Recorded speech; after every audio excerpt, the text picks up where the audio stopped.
दोस्तों बिहार अध्यापक भर्ती 4.0 करवाई जा रही है। बिहार स्पेशल भूगोल का आज हम लोग बिहार मृदा से रिलेटेड जितने भी इम्पोर्टेंट पॉइंट हैं उसको कवर कर रहे हैं, जो आपके बिहार अध्यापक भर्ती जूनियर, टीजीटी, पीजीटी सामान्य अध्ययन के लिए है। तो सबसे पहले देखेंगे कि जो बिहार की मृदा है, मिट्टियाँ हैं, उसको 3 पार्ट में बांटा गया है। एक उत्तरी बिहार के मैदान की मृदा और एक दक्षिणी बिहार के मैदान की मृदा, और तीसरा है दक्षिण पठारी मृदाएं। ये 3 पार्ट में बांट दिया गया है। तो सबसे पहले हम लोग जानेंगे उत्तरी बिहार की मैदानी मृदा के बारे में, मिट्टी के बारे में। तो इसका जो अवस्थित क्षेत्र है, सोमेश्वर की श्रेणी का क्षेत्र, जो उत्तर पश्चिम बिहार क्षेत्र में आता है। इसका रंग क्या है? तो गहरा भूरा या पीला रंग का है इस एरिया की जो मिट्टी है। इस एरिया की जो मिट्टी पाई जाती है उसकी विशेषता है जैविक पदार्थों की अधिकता पाई जाती है, और जो फसलें होती हैं इस एरिया में धान, मक्का और जौ, ये सभी फसलें अच्छी प्रकार से होती हैं। कुछ इंपॉर्टेंट फैक्ट है, बिहार में पर्वतपदी मिट्टी के विस्तार को कहते हैं तो भाबर क्षेत्र कहते हैं इसे। बिहार के अब्रक मूलक मिट्टी प्राप्त होती है तो नवादा जिला, इसका बिहार के अब्रक मूलक मिट्टी नवादा जिला से प्राप्त होती है। कहेंगे तराई क्षेत्र की मृदा जो है तराई क्षेत्र में, तो इसका अवस्थित क्षेत्र है बिहार नेपाल के साथ पूर्व में किशनगंज से लेकर पश्चिम में चंपारण तक इसका एरिया फैला हुआ है। इसका रंग है भूरा हल्का पीला है। इस मिट्टी की विशेषता क्या है? अम्लीय प्रकृति, फास्फोरस एवं पोटास की कमी तथा जैव पदार्थों की अधिकता पाई जाती है तराई क्षेत्र की मृदा में। इस एरिया में जो फसलें पाई जाती हैं, मुख्यतः उत्पादन होता है धान, पटसन, जौ, सरसों और गेहूं का। पुरानी जलोढ़ मृदा, जिसे हम लोग बांगर मिट्टी के नाम से भी जानते हैं, इसका अवस्थित क्षेत्र है गंगा के दक्षिण मैदानी भाग में रोहतास से लेकर गया, पटना, मुंगेर, भागलपुर तक इस मिट्टी का फैलाव है। इस मिट्टी का रंग है गाढ़ा भूरा या हल्का काला। विशेषता इसकी है चूना एवं पोटास की अधिकता, फास्फोरस, ह्यूमस एवं नाइट्रोजन की कमी पाई जाती है। प्रमुख फसलें जो हैं गन्ना, मक्का, धान, गेहूं और जूट इस एरिया की प्रमुख फसलें हैं। नवीन जलोढ़ मिट्टी को हम लोग खादर बोलते हैं। इसका अवस्थित क्षेत्र है कोसी क्षेत्र में पूर्णिया, सहरसा, दरभंगा, मुजफ्फरपुर से चंपारण के उत्तर पश्चिमी भाग तक। रंग है गहरा भूरा एवं काला। विशेषताएं हैं इस मिट्टी की चीका, जिसे हम लोग क्ले मिट्टी के नाम से जानते हैं, अधिकता, नमीकरण की क्षमता अधिक होती है और उर्वरता भी है। प्रमुख फसलें हैं धान, गन्ना, गेहूं, मक्का एवं दलहन फसलें प्रमुखतः उगाई जाती हैं। अब हम लोग जानेंगे बल सुंदरी मृदा के बारे में। अवस्थित क्षेत्र है इसका बांगर की दक्षिण दिशा में पूर्णिया, सहरसा, दरभंगा, मुजफ्फरपुर, चंपारण और सारण जिले में बल सुंदरी मिट्टी पाई जाती है। इस मिट्टी का रंग जो है गहरा भूरा व सफ़ेद कलर है इसका।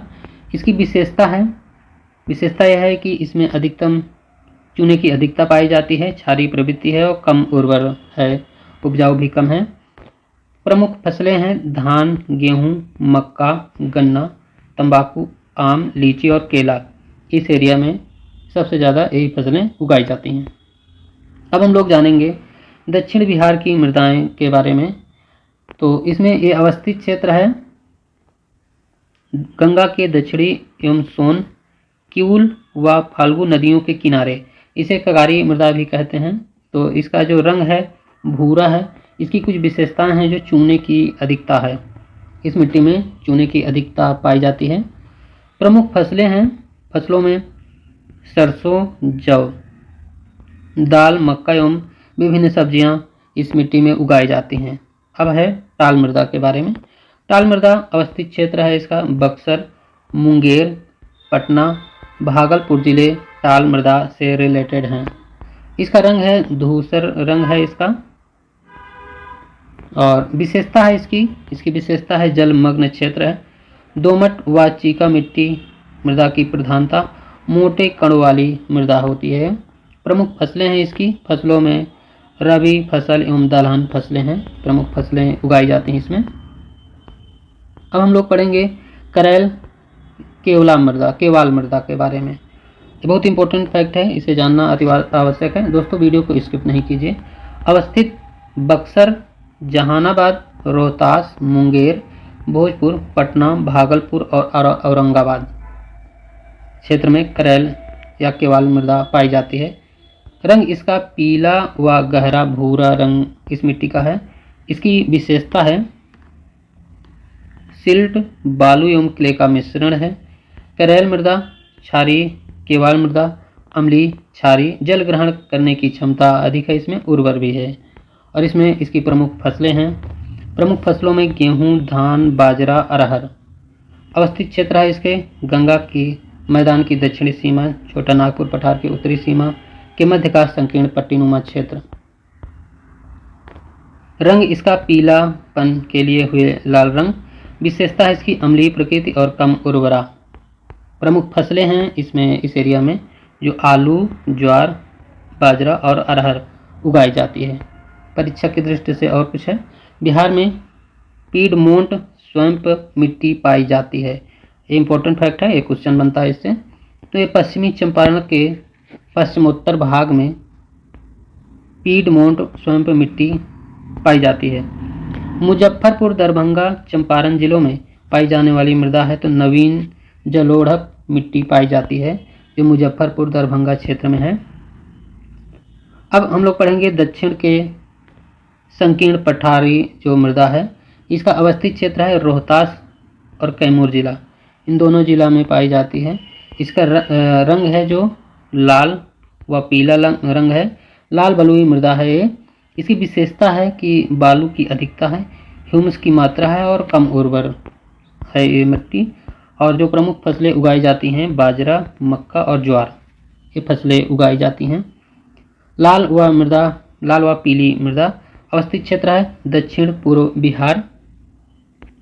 दक्षिण पूर्व बिहार में जो जिले हैं बांका, जमुई, नवादा, गया, मुंगेर, औरंगाबाद व पठारी क्षेत्र आते हैं इसके अंतर्गत। इसका जो रंग है लाल है। इसकी विशेषता क्या है? विशेषता में इसका लौह तत्व की अधिकता और कम उर्वर शक्ति है इसमें। प्रमुख फसलें जो उगाई जाती हैं, प्रमुख फसलों में दलहन एवं मोटे अनाज उगाए जाते हैं। और अब परीक्षा की दृष्टि से इम्पोर्टेंट फैक्ट है, बिहार में अधिक वर्षा के कारण बृहद स्तर पर जूट की कृषि होती है। ये उत्तर पूर्वी बिहार क्षेत्र में वर्षा के कारण बृहद स्तर पर जूट की खेती होती है।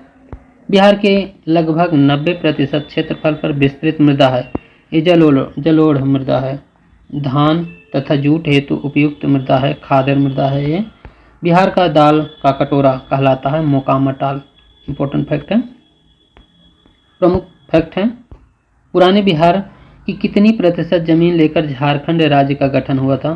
तो 45.85% लेकर के झारखंड एक नया राज्य बना था। भीम वन्य जीव अभयारण्य स्थित है, ये मुंगेर जिले में अवस्थित है। भीम बांध वन्य जीव अभयारण्य।